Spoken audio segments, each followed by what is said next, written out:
ચાલો તો વિદ્યાર્થી મિત્રો, ધોરણ 10 ગુજરાતી. હવે ધોરણ 10 ગુજરાતીની અંદર આપણે 14 પાઠ સુધી પૂરું કર્યું છે. આજે આપણે 15મો કાવ્ય છે, 15મું કાવ્ય એ આપણે શરૂ કરવાનું છે. પણ એ પૂર્વે થોડુંક તમને એ કહેવાનું છે કે બોર્ડની અંદર કેટલા પાઠ અને કેટલા કાવ્ય છે એ તમારે બોર્ડની અંદર પૂછાવાના છે. આમાં જો ધોરણ 10 ગુજરાતી વિષયમાં ફર્સ્ટ લેંગ્વેજ અને સેકન્ડ લેંગ્વેજ બે આપ્યું છે. હવે તમે જુઓ કેટલા પાઠ રાખ્યા છે એ જોઈએ. હવે તમારે ગદ્ય પદ્ય એની અંદર કેટલા રાખ્યા છે એ જોઈએ આપણે. ગદ્ય ક્યાં છે ને પદ્ય ક્યાં છે, એમાં કયા પાઠ અને કાવ્ય રાખ્યા છે એની તમને વાત કરીએ તો જે આ રાખેલા છે ને ઉપરના છે એ પાઠ છે, નીચેના છે એ કાવ્ય છે. હા, એમાં જો નીચે 1 નંબરનું છે એનું નામ છે વૈષ્ણવજન, એ રાખ્યું છે.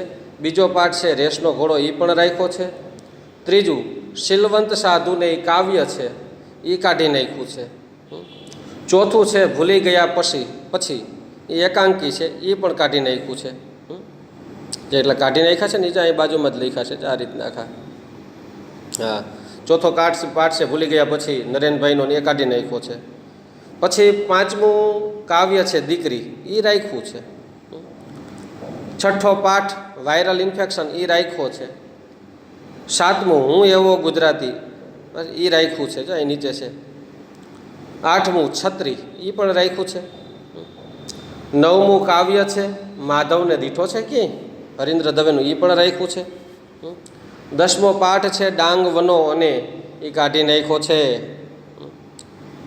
11મું કાવ્ય છે શિકારીને, એ રાખ્યું છે. 12મો પાઠ છે ચોપડાની ઇન્દ્રજાળ, બાનો ભીખો, એ રાખ્યું છે. 13મું કાવ્ય છે વતનથી વિદાય થતા, એ રાખ્યું છે. 14મો પાઠ છે જન્મોત્સવ, એ પણ રાખ્યો છે. 15મું કાવ્ય છે બોલીએ ના કંઈ, એ કાઢી નાખ્યું છે. ચાય આપ્યું છે એ કાઢી નાખ્યું છે. પછી 16મો પાઠ ગતિભંગ, એ રાખ્યો છે. 17મો દિવસો જુદાઈના જાય છે, એ કાઢી નાખ્યું છે. એટલે આપણે તો 15મું 17મું ત્રીજું 3 કાવ્ય નીકળ્યા છે, 17મું પણ નીકળી ગયું છે.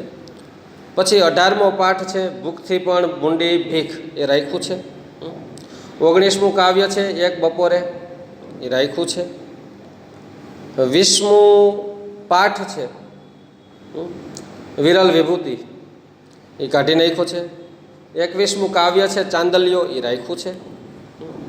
22મો પાઠ છે હિમાલયમાં એક સાહસ, એ કાઢી નાખ્યો છે. 23મું કાવ્ય છે લઘુ કાવ્યો, એ રાખ્યું છે. અને 24મો પાઠ છે ઘોડાની સ્વામી ભક્તિ, એ રાખ્યો છે. એટલે આ સાઈડ જે છે ને એ બધા કાઢી નાખ્યા છે, એટલા રાખ્યા છે.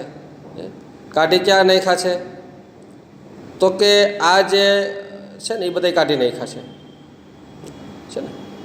આપણે ફરીથી જોઈએ આખું. હા, જા એક જ મિનિટ સરખું આપણે કરીએ.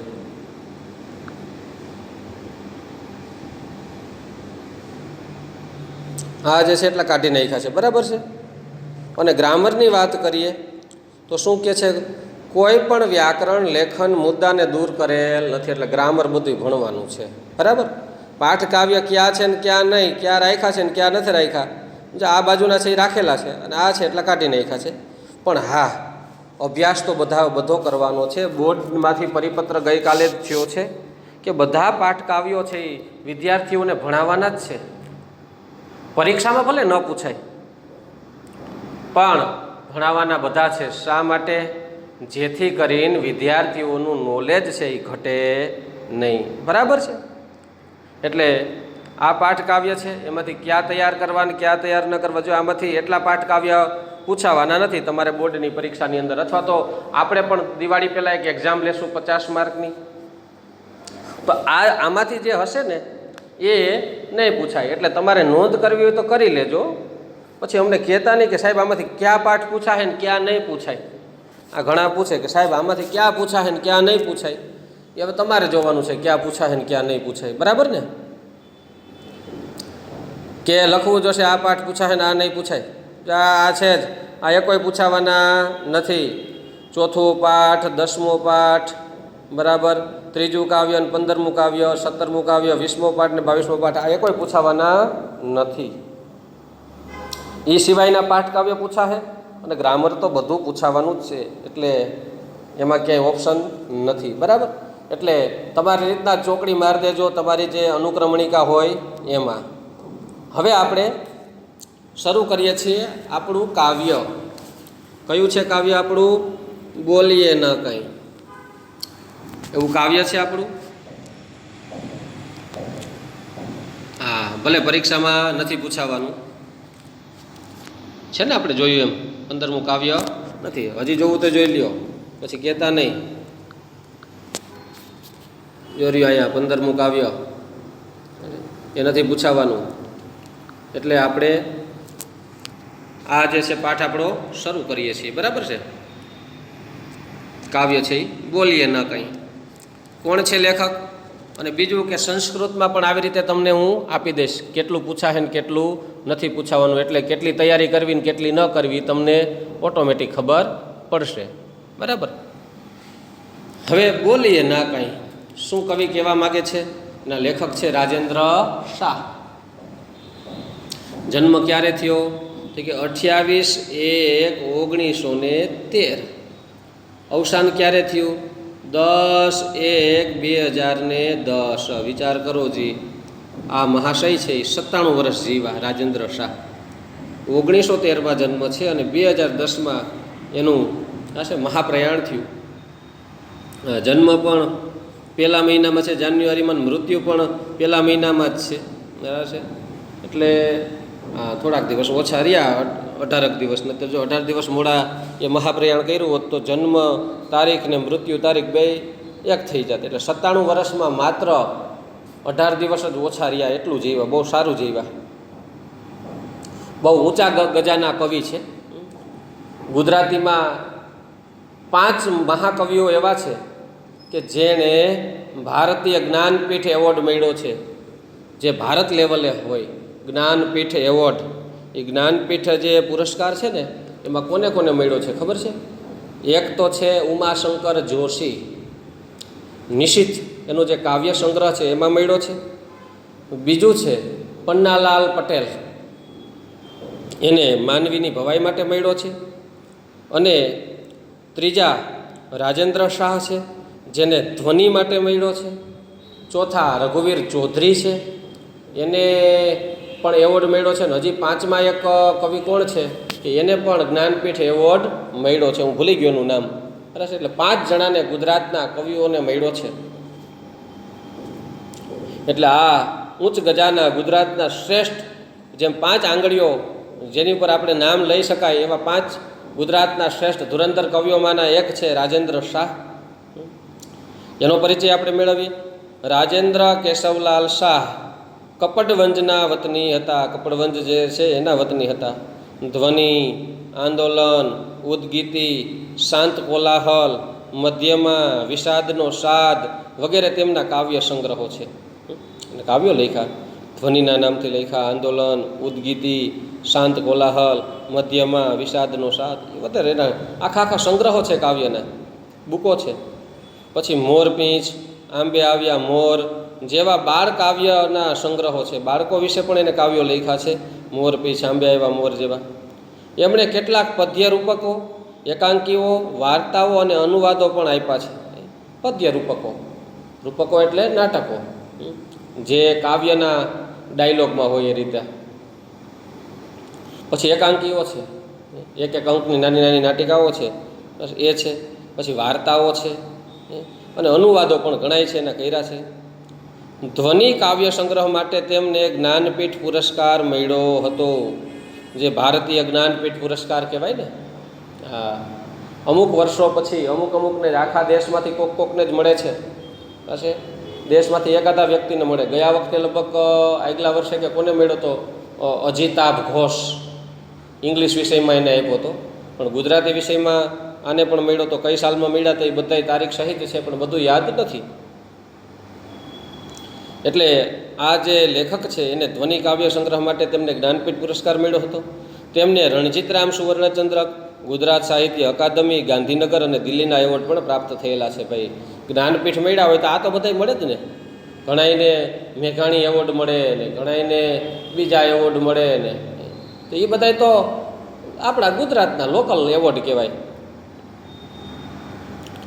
આ ગીતમાં આ ગીત છે, આ ગીતમાં આપણી વ્યથા એ બીજાને મન રસની કથા હોઈ શકે. બોલીએ ના, શું કે આપણે કાંઈ બોલવું નહીં, બહુ ન બોલ કરવું. ઘણા લોકો છે ને બહુ બોલ કરતા હોય, બહુ પોતાનું દુઃખ છે એ બીજાની આગળ રોયા જ કરતા હોય. રોવા માટે ભાઈ અમારે બહુ તકલીફ છે, આમાં આમ છે, આમાં તેમ છે, ન બોલાય. ઘણા કહેતા અમારે તો આ વખતે કોરોના છે, નેટ એક તો ધીમું, સરખું કંઈ આવતું નથી, અને સાહેબો આ નેટમાં ભણાવે છે તો જોઈએ એવી મજા આવતી નથી, અથવા તો સાહેબો ભણાવે તો અમને પાછી આડા થઈ જાય છે, અમારું તો ભાઈક ફૂટી ગયું. આવા બધા દુઃખના રોદણા રોતા હોય.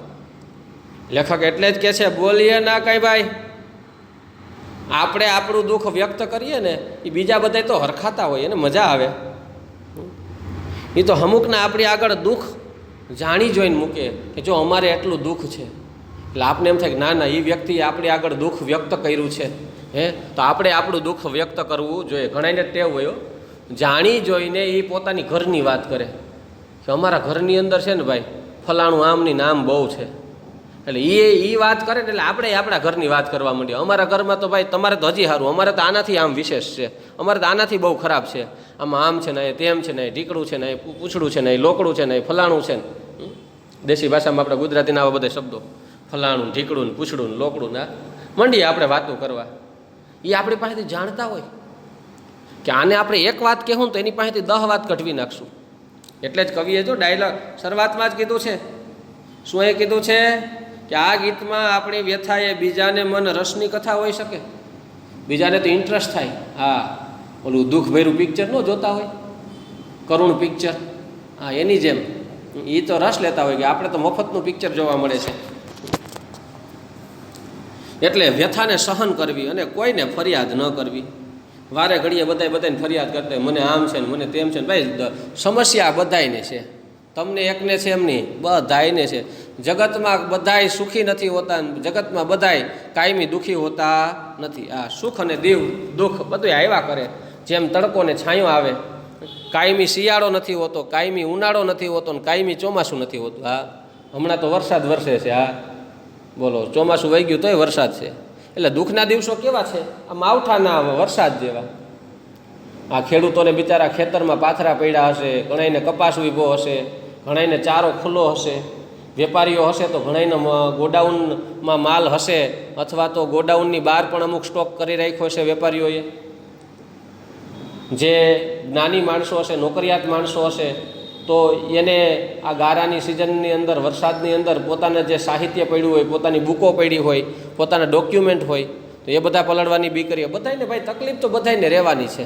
માવઠાના દિવસો એમ દુઃખ છે એ થોડું થોડું તો ભાઈ કંઈક આવ્યા જ કરવાનું છે. એમાં હું રોવા માંડવાનું? આપણે બોલીએ ના, કાંઈ બોલીએ ના. એટલે જ કહે છે કવિ કે બહુ બોલ નહીં કરવાનું. આપણે તો દુઃખ છે એ કારણ વિનાનું બીજા આગળ બોલીએ તો એને મજા આવે, કેમ કે એને દુઃખ ન હોય ને.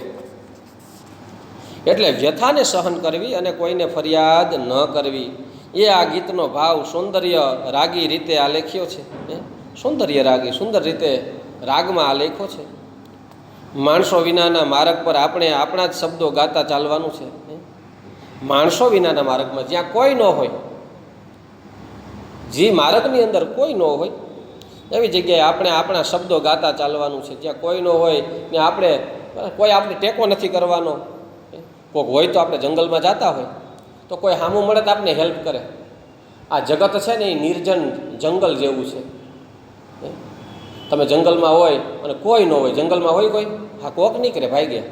પણ માનો કે કોઈ ન હોય, કોઈ માણસો જ ન હોય, વેરાન જંગલ હોય, નિર્જન જંગલ હોય, એમાં તમે જાઓ તો કોઈ હેલ્પ કરવા દોડે છે કે નહીં? તો આ દુનિયા પણ એવી છે.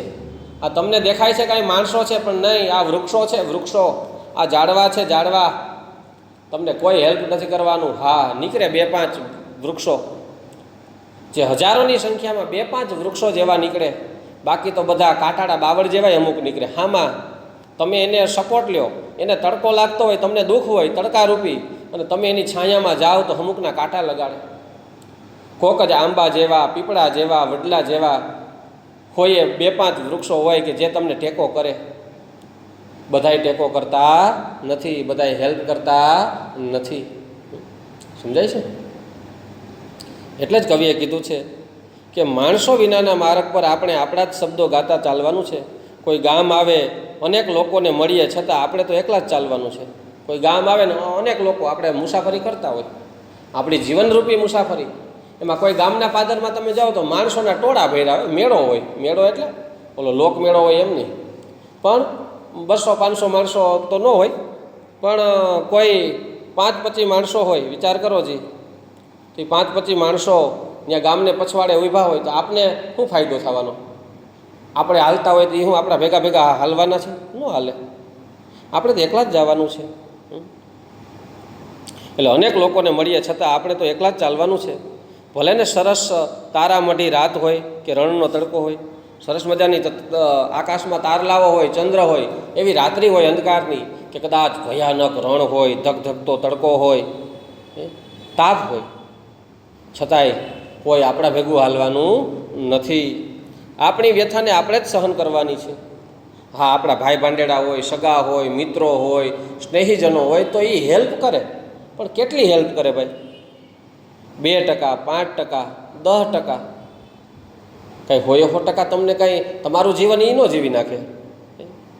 જગતમાં હું ઉપાધિઓ બધાની ઓછી છે, બધાય પોતપોતાની ઉપાધિઓ મુસીબતો લઈને જગતમાં બેઠા છે. આ તો આપણી મુસીબત જાજી હોય તો બિચારા એની મુસીબત થોડી હોય તો આપણી મુસીબતમાં એ ટેકો કરે, આપણે હેલ્પ કરે. બાકી આપણે તો આપણી મુસીબત જ આપણે જ સોલ્વ કરવાની છે. હા, અને દરેક માણસ આગળ દુઃખના રોદણા રોવા નહીં, નહીંતર એના માટે તો મનોરંજન હોય. મનમાં ભલે દુઃખોનો અગ્નિ હોય, પણ બહારથી તો શીતળતા જ રાખવાની. અંદર ભલે દુઃખી હોવ તમે, અંદર ભલે મનમાં તમે વિચારોમાં દુઃખમાં પડ્યા હોય, ચહેરા ઉપર તો સ્માઇલ જ હોવી જોઈએ, સ્માઇલ. બહારથી તો શીતળતા રાખવાની, એટલે કે ઠંડક રાખવાની. કોઈને ખબર જ ન પડે કે આના મનમાં શું ચાલે છે, આના મનની અંદર દુઃખ છે. ચહેરા ઉપર સ્માઇલ રાખવાની. કોક જોઈને આપણે ગીત ગાવું જોઈએ. तुम इतना जो मुस्कुरा रहे हो, तुम इतना जो मुस्कुरा रहे हो, क्या गम है जिसको छुपा रहे हो, क्या गम है जिसको छुपा रहे हो, तुम इतना जो मुस्कुरा रहे हो, तुम इतना जो मुस्कुरा रहे हो, तुम इतना जो मुस्कुरा रहे हो, क्या गम है जिसको छुपा रहे हो. ચહેરા ઉપર હસી રાખવાની, હસવાનું છે, હસાવવાનું છે. કદાચ ગમે એટલી ઉપાધિ કરીએ, ગમે એટલા દુઃખના રોદણા રોઈએ, તો શું દુઃખ વહી જવાનું છે? ભગવાન શ્રી કૃષ્ણએ ગીતામાં કીધું છે ને, તમે ભણ્યા જ છો. તસ્માદ અપરિહાર્ય અર્થે નત્વમ શોચિતુમ અર્હસી. તેથી નિવારી ન શકાય એવી બાબતમાં હે અર્જુન, તારે શોક કરવો બરાબર નથી. એટલે બહુ દુઃખી થઈને હેરાન નહીં થયા કરવાનું. જિંદગી મોજથી જીવવાની છે. એક દિન बिक जाएगा माटी के मोल, जग में रह जाएंगे प्यारे तेरे बोल, ला ला ला ला ला. બસ હસતા હસતા ગીત ગાવાનું છે. એ કેવું ગીત ગાવાનું છે? જિંદગીના ગીતો ગાવાના છે. ક્યારેક સુખ, ક્યારેક દુઃખ, કભી ધૂપ હે કભી છાંવ હે. બસ મનમાં તો શીતળતા જ રાખવાની છે. સરસ બાનીમાં, બાની એટલે વાણીમાં લખાયેલું આ ગીત જીવનની એક હકારાત્મક બાજુને રજૂ કરે છે કે હકારાત્મક કર્યો, સકારાત્મક કર્યો. દુઃખ છે તો ભાંગી ન પડો. દુઃખના દિવસો છે, દુઃખ છે એ અંધકાર રાત જેવું છે. થોડો સમય જ હોય છે. આખી જિંદગી કોઈથી દુઃખ રહેવાનું નથી. તમે જોયું આખી જિંદગી કોઈને દુઃખ રહ્યું? કોક દીક તો સુખ મળે. હા, હું નથી કહેતો કે ભાઈ સામાન્ય માનવમાંથી આપણે રતન ટાટા કે બિરલા કે અંબાણી બની જવાના, પણ આપણા જે દુઃખ છે એ તો ઓછા થઈ જવાના છે. તમે ક્યાંય સાંભળ્યું છે કે આ અંધકારી રાત્રે એ સૂર્યને કોઈ દી ઉગવા ન દીધો? ભાઈ સૂર્ય ઉગવાનો જ છે. આકાશનું અંધકાર ચીરીને સૂર્ય ઉગશે. ઉષા દેવી પ્રગટવાના છે, વરુણદેવ છે, અરુણદેવ એ સૂર્યના કિરણો છે, એનો પ્રકાશ એ પાથરતા રહેવાના છે, અને ભગવાન ભાસ્કર છે એ ઉગી નીકળવાના જ છે. કાવ્ય આપણે જોઈએ શું કે છે કવિ. બોલીએ ના કાંઈ, બોલીએ ના કાંઈ, બોલવાનું નહીં. આપણું હૃદય ખોલીએ ના કાંઈ, વેણને રહેવું ચૂપ. આપણું હૃદય છે, આપણું હૃદય ખોલવું એટલે અહીંયા ડૉક્ટર ઓલું હૃદયનું ઓપરેશન કરે ને આમ બહાર હૃદય કાઢે એમ નહીં, પણ આપણા મનમાં અને હૃદયમાં જે ભાવનાઓ પડી છે, આપણા મનમાં અને હૃદયમાં જે વિચારો પડ્યા છે દુઃખના, એ છે એને બહાર ન કાઢવા. મનની વાત મનમાં રાખો, ઘરની વાત ઘરમાં રાખો. અને આપણી અંગત વાતો હોય ને, ખાનગી વાતો, એ કોઈને ન કહેવી. આ ખાસ વાત કહું, કદાચ ગમે એવી ખાનગી વાત હોય, નાની હોય કે મોટી હોય, આપને એમ થાય કે આ તો મારા બેસ્ટ ફ્રેન્ડ છે, છોકરો હોય કે છોકરી હોય, વડીલ હોય કે નાના હોય, આપણે એમ કહીએ કે આ મારા બેસ્ટ ફ્રેન્ડ છે. अपनी निजी बातों को निजी ही रखिए, सुना है दोस्त के भी दोस्त होते हैं. તમને એમ થાય કે આ મારો મિત્ર, છોકરાને એમ થાય કે આ મારો મિત્ર છે, છોકરીઓને એમ થાય કે આ મારી બેનપણી છે, હું એને કહું. પણ એ તમારા મિત્ર છે, એને કોઈક બીજા મિત્ર તો હોય તો ખરા ને. જેમ તમે તમારા પેટની વાત એને કીધી તો એ એના પેટની વાત, જો તો તમારા પેટની વાત તમારા પેટમાં ન રહેતી હોય તો તમારા પેટની વાત તો બીજાના પેટમાં તો કેમ રહે? કોઈ દી નહીં કહેવાનું. નિજી બાતો કો નિજી ही रखिए, બોલીએ ના કાંઈ. એટલે શું કહે છે કવિ? કાંઈ બોલવું નહીં, કાંઈ. આપણું હૃદય ખોલીએ ના કાંઈ. આપણું હૃદય છે એટલે મનની વાતો છે, બીજાને આગળ ન ખોલવી, વેણને રહેવું ચૂપ. આપણું જે વાણી છે એને ચૂપ જ રહેવું, એક શબ્દ ઉચ્ચારવો નહીં. નેણ ભરીને જોઈ લે વીરા. બેન છે એ પોતાના ભાઈને આ બધી સલાહ આપે છે. બેન છે, બેનડી, એના ભાઈને સલાહ આપે છે કે હે ભૈલા, હે વીરા, નેણ ભરીને જોઈ લે વીરા. નેણ ભરીને જોવું એટલે પોતાની દ્રષ્ટિથી પોતાની આંખો ખોલ. નેણ ભરી લે એટલે પોતાના જે નેણું છે, આંખ છે, એ ખોલીને જોઈ લે. વહેણના પાણી ઝીલનારું તે સાગર છે વાકુફ. તમારી ટેક્સ્ટ બુકમાં વા એટલે પવન લખ્યું છે, જો સામેની સાઈડ ટેક્સ્ટ બુકમાં આપ્યું છે ને શબ્દાર્થમાં, જો. પણ વા એટલે અહીંયા તો અથવાના અર્થમાં છે, એમાં ભલે પવન લખ્યું પણ આપણે ક્યાંય પવન અર્થ છે નહીં. હા, વેણના પાણી ઝીલનારું તે સાગર છે વાકુફ. વહેણ, વહેણ એટલે નદીઓ, સરોવર, ઝરણાઓ છે, એ વહેતા જાતા હોય તો એને કોણ ઝીલે? સાગર છે વાકુફ. કૂવો એને બધાને હાથવી રાખે છે કે સાગર? કૂવો તો છલકાઈ જાય, છલકાઈ જાય ને, કેમ કે કૂવાનું પેટ નાનું હોય છે, અને દરિયો તો સમદર, સમ ઉદર કહે ને, સમુંદર, સમ પ્લસ ઉદર. સમ એટલે સારું એવું, અથવા તો વિશાળ, ઉદર જેનું પેટ મોટું છે, એટલે કે બધું વસ્તુ છે એ જાજો સમય અને જાજી વસ્તુને ટકાવી રાખે. એમ પેટ કેવું, આપણું મનની વાતો, હૃદય કેવું રાખવાનું? સમુંદર. આપણી વાતો, મોસ્ટ ઓફલી વાતો છે એને હાઈડ રાખવાની, એને ગુપ્ત રાખવાની. ખાનગી વાતો ખાનગી જ રાખવાની. દુઃખની વાતો પણ આપણે આપણી પાસે જ રાખવાની, બીજા આગળ પોતાનું દુઃખ રોયા કરવાનું નહીં. એટલે કવિ કહે છે કે વહેણના પાણી ઝીલનારું તે સાગર છે વાકુફ. તમે જોયું હશે કે ભાઈ મોસ્ટ ઓફલી વધારે પડતું પાણી કોણ સાચવી રાખે છે? તો કે સાગર. એમ બીજાની આંખથી તું જોઈ લે વીરા, આપણી આંખથી તું બીજાને જોઈને પારખી લે. તેનું હૃદય સાગર જેવું વિશાળ છે કે કૂવા જેવું સંકુચિત છે? જો કૂવા જેવું સંકુચિત એનું જો હૃદય હશે તો તે છલકાઈ જાય. તું એને દુઃખ આગળ, પોતાનું દુઃખ તું કહીશ ને તો એ એમ કે ઓલો ભાઈ છે ને એ કાલ છે ને મારી આગળ રોતો હતો, ઉછીતા માગતો હતો, અથવા તો એમ કહેતો હતો હેલ્પની આશા રાખતો હતો, આ ભૂખડી બારસ થઈ ગયો. એ કહી દે. તમે કોઈને વાત કરો ને તો કોઈને કહે નહીં, ઘણાય તો 500 રૂપિયા ઉછીતા આપ્યા હોય તો 5 જણાને વાત કરે કે જો ઓલાને તકલીફ હતી તો મેં 500 ઉછીતા દીધા, 10 જણાને વાત કરે. હા, એક ઓલો જોક્સ મને યાદ આવ્યો એટલે કહું. ઘણાય તો છે ને, ઘણાયના તો ઉપકારે ન લેવાય. તમને ખબર હોય તો આપણે ઓલું સંસ્કૃતમાં 7મું કાવ્ય હતું, એનો ઓલો શ્લોક હતો, ક્ષણભરમાં રીસાવું ક્ષણભરમાં રોષે ભરાવું, ક્ષણે રૂષ્ટ ક્ષણે તુષ્ટ, રૂષ્ટ તુષ્ટ ક્ષણે ક્ષણે, અવ્યવસ્થિત ચિત્તસ્ય પ્રસાદપી ભયંકર. 7મા કાવ્યનો 4થો શ્લોક લગભગ હતો, પાછળના પેજ ઉપર હતો. તો એની અંદર 3જો કે 4થો શ્લોક હતો, લગભગ 4થો હતો. ક્ષણે રૂષ્ટ ક્ષણે તુષ્ટ, રૂષ્ટ તુષ્ટ ક્ષણે ક્ષણે, અવ્યવસ્થિત પ્રસાદસ્ય અવ્યવસ્થિત ચિત્તસ્ય પ્રસાદોપી ભયંકર. એટલે એ લોકો કેવા હોય કે ઘડીક વારમાં આવા ને ઘડીક વારમાં તેવા એમ. એટલે આવા જે કુવા જેવા લોકોના પેટ હોય ને, જેના નાના નાના પેટ, એટલે એના પેટમાં મનમાં વાત ન ટકે એવા લોકો છે ને, તમે વાત કરો ને અથવા દુઃખ કહો ને તો બીજાને પાછા કહી દે. હા, ઘણીવાર આ તમને 100 ગ્રામ ગાંઠિયા ખવડાવ્યા હોય ને તો કલાક પછી મોઢું બગડે તેમ કે ઓલા ગાંઠિયા ખવડાવ્યા કાઢ પાછા દઈ દે મને, તો લે ભાઈ ખોબો રાખે એટલે ઉલટી કરું. એટલે કહેવાની વાત એ છે કે એવા લોકો જીરવી ન શકે એમ. એકવાર ઘણીવાર લોકો એવા હોય કે તમે એની પાસેથી કાંઈ વસ્તુ લ્યો ને તો 5 જણાને કહે. હા, એકવાર બન્યું એવું કે વરાજાના લગ્ન થતા હતા, જોક્સ કહેવાનો હતો ને કહું, વરાજાના લગ્ન થતા હતા.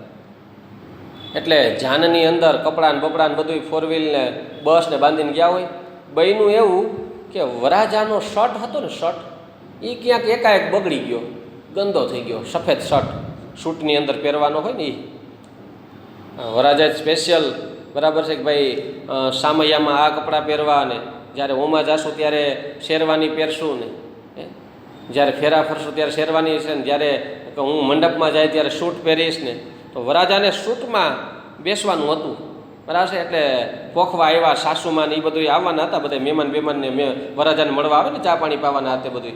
આ છોકરીઓને વધુ ખબર હોય છે, દીકરીઓ હોય ને વધુ ખબર હોય. આ છોકરાઓને ખબર ન હોય, રખડતા હોય જ્યારે કોઈ ચાની કેટલી ક્યાં છે, લગ્નમાં ચા ગોતતા હોય ને, આમથી આમ આટા મારતા હોય ને. એટલે વરાજાનો સફેદ શર્ટ બગડી ગયો.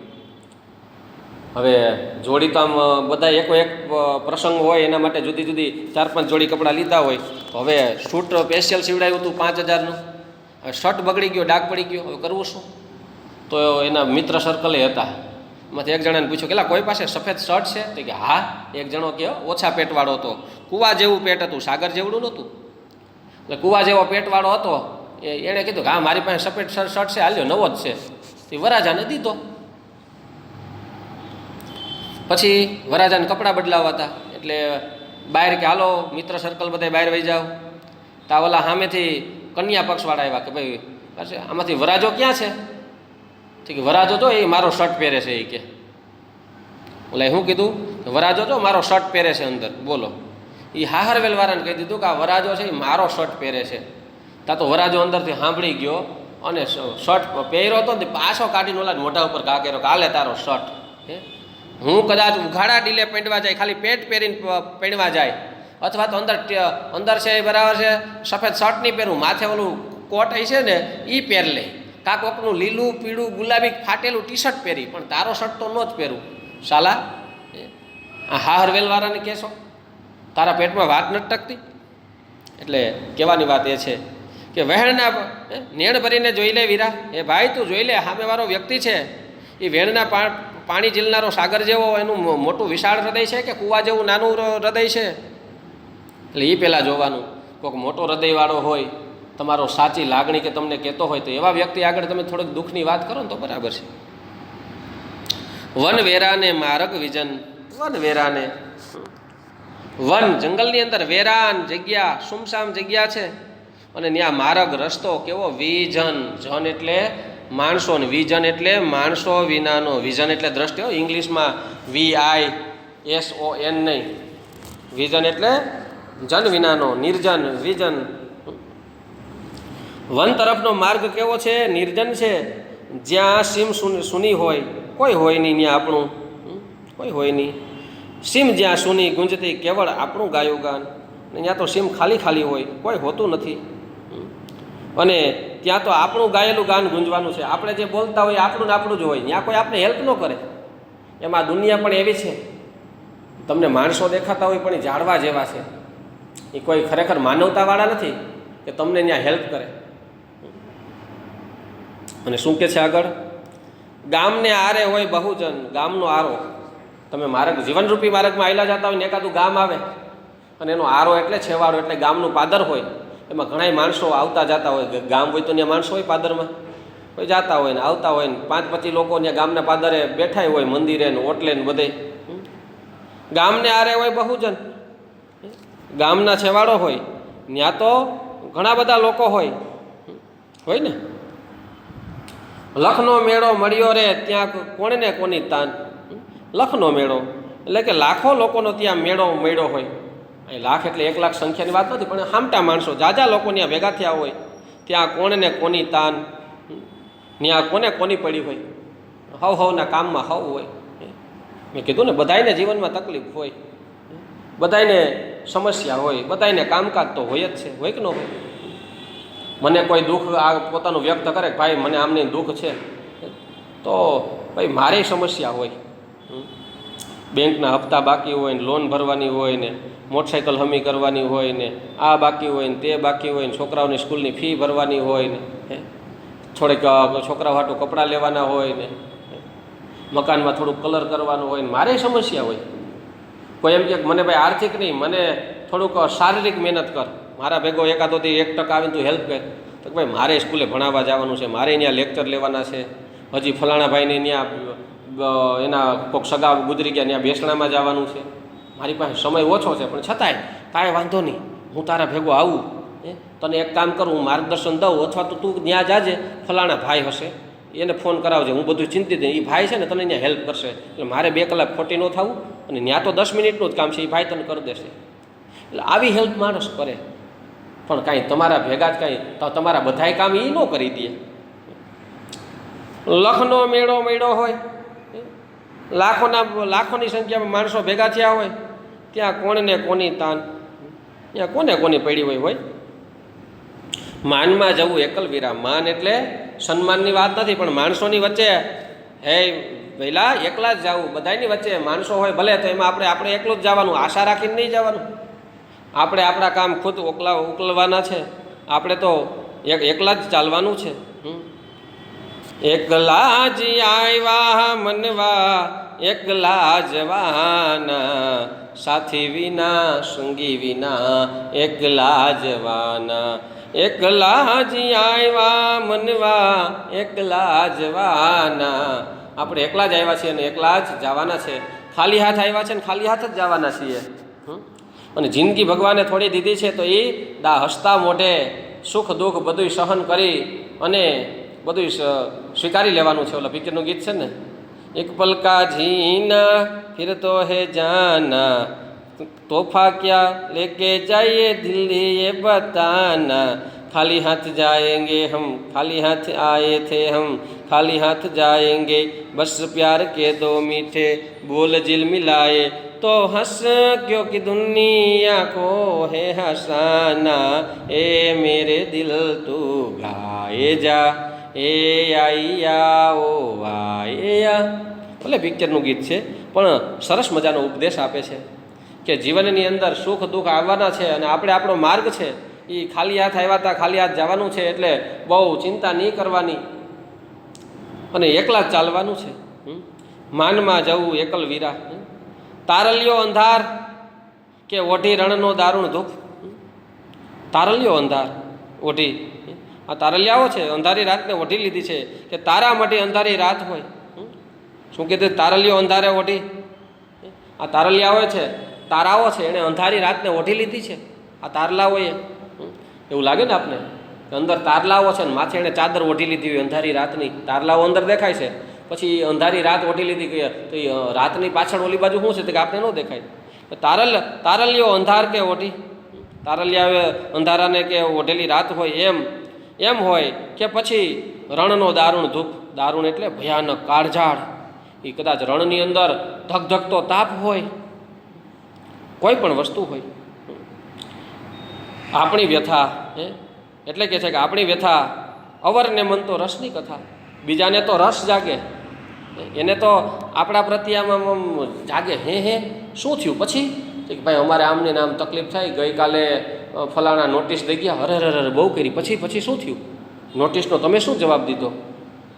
કે ભાઈ આપણે તો શું જવાબ દઈએ, મને કાગળિયા હતા પણ જડ્યા નહીં. ઓહો પછી કાગળિયા ન જડે તો હવે શું થશે? પછી આપણે બધી વાત કરીએ ને પછી હશે, હે ચાલો જતો મૂરખ દુઃખી થયો, સારું ભલે નોટિસ આવી, ભલે આને પોલીસ પકડી જાય.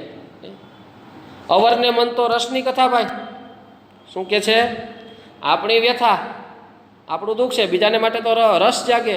ઇતર ન કાંઈ તથા, એથી વિશેષ એના માટે કાંઈ ન હોય. આપણે એમ થાય કે ભાઈ આપણા દુઃખમાં ભાગ લે છે, કાંઈ નથી, કાંઈ છે નહીં. જીરવી એને જાણીએ વીરા, હે વીરા આપણી વ્યથાને જાણીએ અને સહન કરીએ. જીરવી લેવું એટલે સહન કરીએ. આપણી વ્યથા શું છે આપને ખબર જ છે, તો આપણે એને સહન કરી લઈએ. પ્રાણમાં જલન હોય ને તોય ધારીએ શીતલ રૂપ. પ્રાણ એટલે આપણા હૃદયની અંદર, મનમાં જાણે કે જલન હોય, અગ્નિ હોય, આગની જેમ આપણું દુઃખ છે એ ઝળહળતું હોય, છતાં પણ તોય ધારીએ શીતલ રૂપ. તો પણ અંતરમાં આપણે શીતળતા જ રાખવાની છે. આપણે બહુ દુઃખી નથી થવાનું, મનની અંદર શીતળતા રાખવાની છે, બહુ દુઃખ વ્યક્ત કરવાનું નથી. શ્રુતિમાંથી લેવામાં આવ્યું છે. અહીં આપણું આ કાવ્ય પૂરું કરીએ છીએ અને પરીક્ષાલક્ષી જે કાંઈ પણ માહિતી હશે એ પણ તમને મળી જશે. કેટલા પાઠ ને કેટલા કાવ્ય પૂછાવાના છે તમને ખબર છે, ગ્રામર તો બધું પૂછાવાનું જ છે. એટલે પાઠ કાવ્ય જે કીધા છે એટલાની તૈયારી કરવી. ઓકે, તો ચાલો આપણે અહીંયા રાખીએ છીએ.